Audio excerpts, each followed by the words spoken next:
Hello bachchon, so the question here is a block resting on a smooth horizontal floor is being pushed by a constant horizontal force.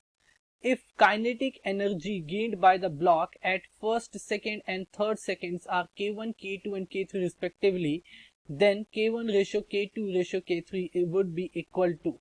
तो इसकी value क्या होगी, इन सभी के kinetic energies की value ratio क्या होगी। Option A है 1:1:1, ऑप्शन बी है 1:3:5, ऑप्शन सी है 1:4:9 एंड ऑप्शन डी है 1:2:3। ठीक है, तो देखो जो कॉन्सेप्ट हम यहाँ पे यूज करेंगे that will be of kinetic energy. अब एक चीज देखो, इसने बोला है कि एक कांस्टेंट हॉरिजॉन्टल फोर्स लग रहा है, तो मान लो कि वो कांस्टेंट फोर्स मेरा क्या है एफ।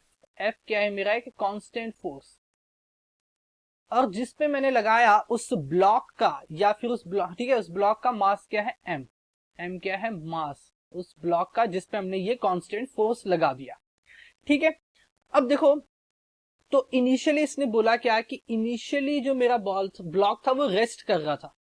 इनिशियली मेरा ब्लॉक क्या कर रहा था, रेस्ट कर रहा था एक स्मूथ हॉरिजॉन्टल सरफेस पे। इट मींस कि उसकी इनिशियल वेलोसिटी क्या थी, जीरो थी। इनिशियल वेलोसिटी क्या थी उसकी, जीरो थी इनिशियली। ठीक है, अब देखो तो होगा क्या कि अब फोर्स मुझे पता है, फोर्स होता है हमारा एम ए के इक्वल, मास इनटू एक्सेलरेशन के इक्वल। तो मैं यहां से लिख सकता हूं कि एक्सेलरेशन मेरा होगा फोर्स अपॉन मास। ये मेरा क्या होगा, एक्सेलरेशन, जो कि क्या होगा, कांस्टेंट होगा। ठीक है, एक्सेलरेशन कैसा होगा, कांस्टेंट होगा।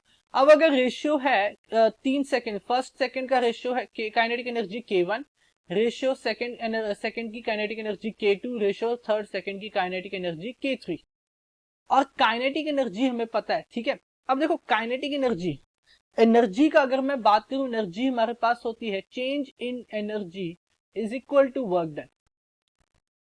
वो किसके इक्वल होती है, वर्क डन के इक्वल होती है। तो अगर मैं वर्क डन लिखूं कि फोर्स एफ ने कितना वर्क डन किया पहले सेकंड में, दूसरे सेकंड में और तीसरे सेकंड में, और उनका रेशियो लिख दूं, तो वो रेशियो क्या होगा, वर्क डन होता है मेरा फोर्स इंटू डिस्प्लेसमेंट, तो रेशियो मेरा क्या होगा, एफ तो देखो कांस्टेंट रहेगा, तो F D1 ratio F D2 ratio F D3।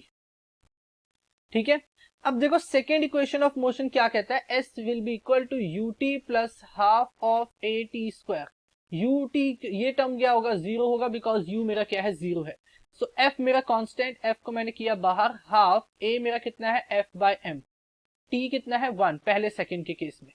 ठीक है, रेशियो एफ सेकंड के केस में आओ, 1/2 एफ बाय एम, सेकंड है तो 2 का स्क्वायर, टी कितना हो जाएगा 2।